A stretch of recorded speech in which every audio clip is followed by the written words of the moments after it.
Do your guitar solo sound boring, just like you're running up and down the scale?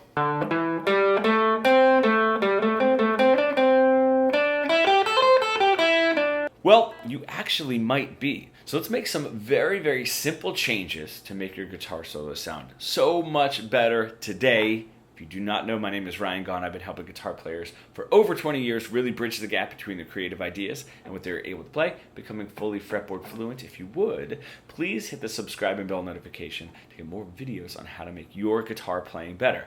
Let's reverse engineer this idea of it just sounds like I'm running up and down the scale, almost like an exercise. What are we doing when we're practicing, right? Or playing our scale like an exercise? The first thing that we're going to change, I should say, the first thing that we're doing that we're going to change, that's how I'll word it, is we're constantly moving through the scale. Now, when we're practicing, it's usually all the way up the scale and then all the way down. But when we're doing our solos,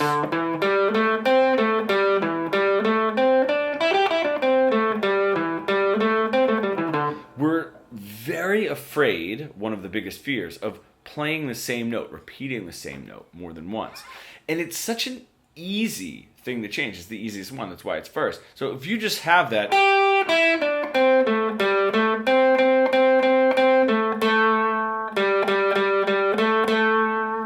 it's funny that it changes so much without with actually making what you're doing easier, right? Just focusing on playing one note.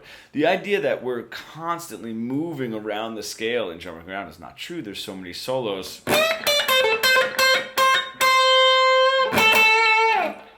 So many solos that have the same note over and over. And this repetition idea, we're going to get into a little bit further, which is going to be one of the harder and bigger changes. So just getting used to that.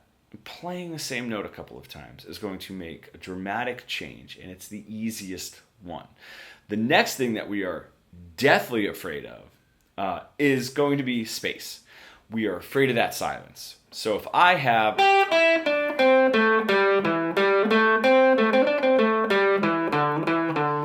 Right, if I just create a little bit of space...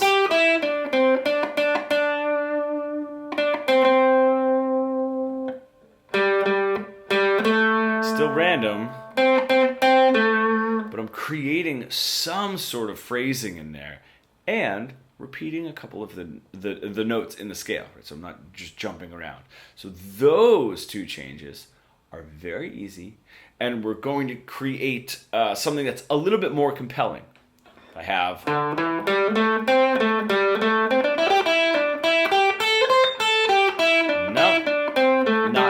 just a little bit of space and some note repetition. Now I'm still playing randomly, which is the next thing that we're going to tackle. But if I have that,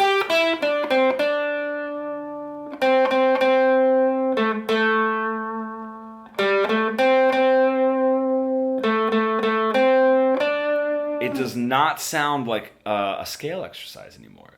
So those are the easiest changes, and we can get away from sounding like we're just running up and down the scale or practicing our scale or, doing a scale exercise. The next part, once we can develop a little bit of phrasing or at least getting used to space, because that's how we really know where our phrases are. When I was talking about repetition and playing the same note more than once, we're deathly afraid of. We are also afraid of repeating a phrase, and which is funny because when we hear a crazy guitar solo, we just think it's a bunch of random notes. At first, it's not. It's phrases built up just like somebody speaking.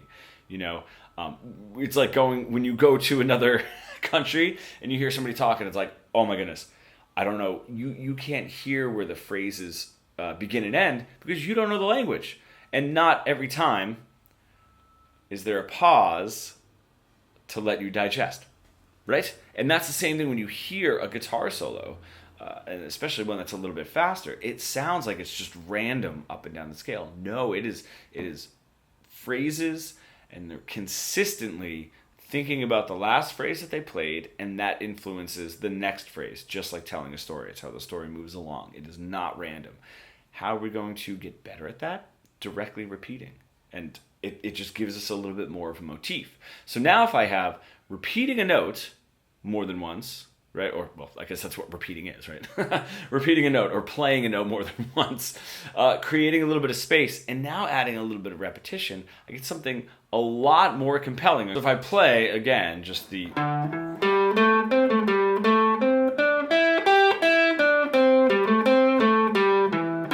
Nothing. Let's just make these 3 changes. Here we go.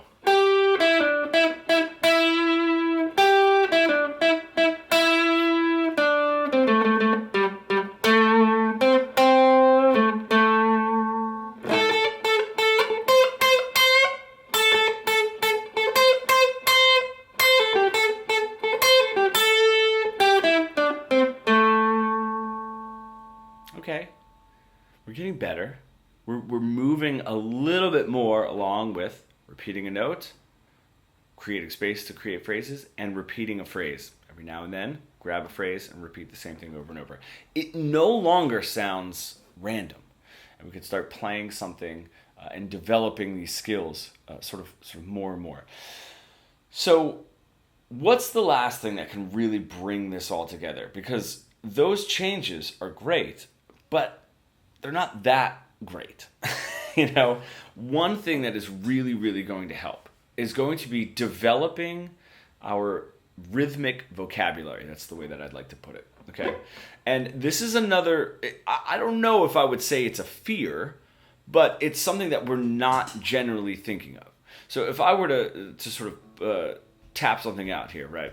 And I were to play, we stay very on the grid. What I mean by on the grid is 1, 2, 3, and 4, and 1, 2, 3, and 4, and 1, and 2, 3, and 4. Very, very quarter and eighth note driven.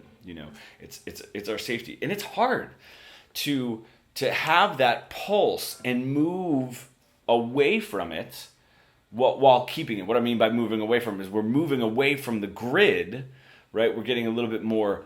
We're flowing a little bit more, but the grid has to be there, otherwise we're out of time. And that does get difficult. So if we're talking about rhythms that are like kind of weird, that is a safe place for us.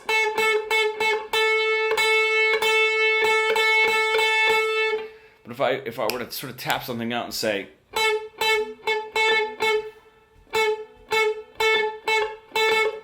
I'd be like, that's weird. That's a weird rhythm. Why would you play that? But if I just take a lick, 1, 2, 3, 4,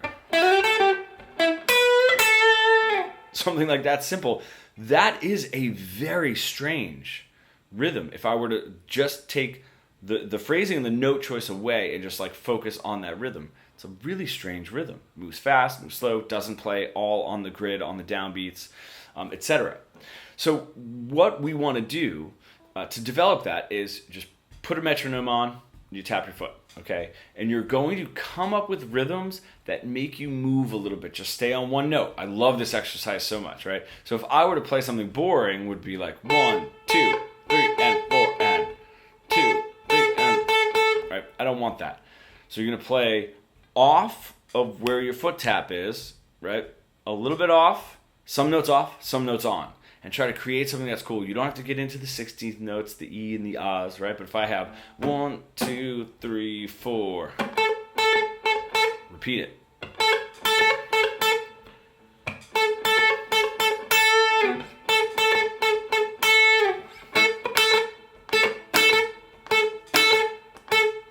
Make them short, sweet, and repeatable. You want to make sure that you're repeating them, because we want to constantly be tapping into the memory bank of what we're playing.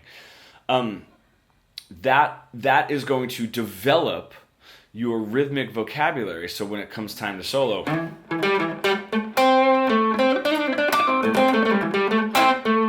you're not just... You're able to find where those really interesting rhythms are and get off the grid without playing in weird time. That is going to be the last one and the hardest one. You can do this.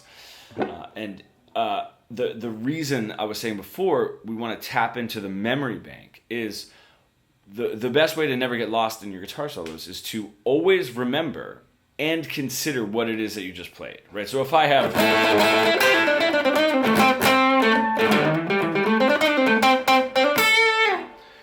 maybe at some point it just sounds like I'm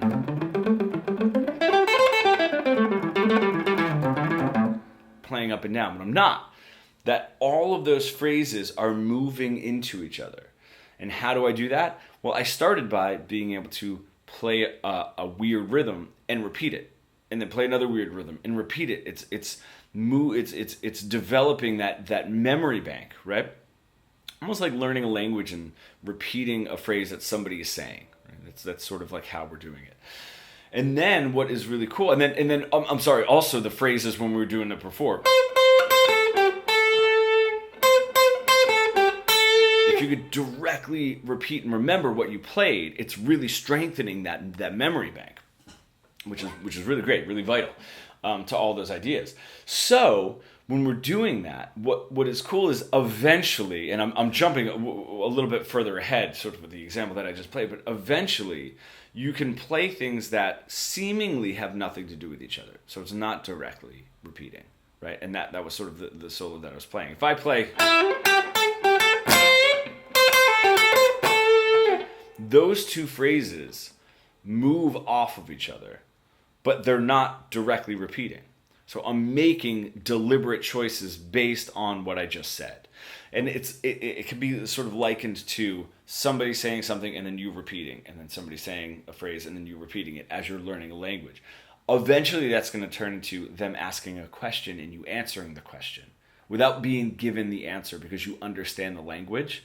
Right? So now it starts to move a little bit more forward until finally you can just speak the language without needing the repetition, unless for whatever reason the story that you're telling involves directly repeating a phrase. If I can make that somewhat relatable, if you take all of those ideas and sharpen them and take them forward, what's really cool is the next stage becomes no choice. How do I drive tension? How do I resolve it? You know, can I do that while developing interesting rhythms and motifs? Can I do that while keeping my phrases? Those no choices change. If I have my one chord in an A minor, that's going to give me the tension. But if I go to my flat 3 chord, that ends up being a little bit more of a resolve because that's the root note. So if I have a 1 to a flat 3, those notes, how they interact and how they emotionally, melodically and emotionally interact with the harmonic landscape or what's happening down here changes, which is really, really cool when we develop all of the skills that we did today, and then we can start getting into no choice. And what's really cool is we can take that into, our minor pentatonic, and then we can take that into the next position of the minor pentatonic, and the next position, and the next position. And we can take that and start adding Dorian, Phrygian, Lydian, the major scale, the major pentatonic. All of these ideas become really great because they're all melodically and harmonically different. When we know how to develop a little bit of a story that, and utilize those vocabularies within the scale and how to say them. This lesson was very much how to say something, right? Then we have to learn the vocabulary and learn what to say. It just becomes endless, and it's absolutely amazing. Thank you so much for staying until the end of this video. I hope that I'm giving you a lot of really good information and things to put under your fingers to make your guitar solos better. Today, I do teach this sort of full creative integration, taking all of your creative ideas and getting them out through the guitar in a very language-based way. So we're not just learning scales and patterns and theory and hoping one day we're gonna all of a sudden be creative. If you are interested, that Fretboard Fluency Mentorship Program, you can book a free consultation call. That link is in the description. I also have a free training that is down there as well. Thank you for staying till the end, and I will see you in the next video.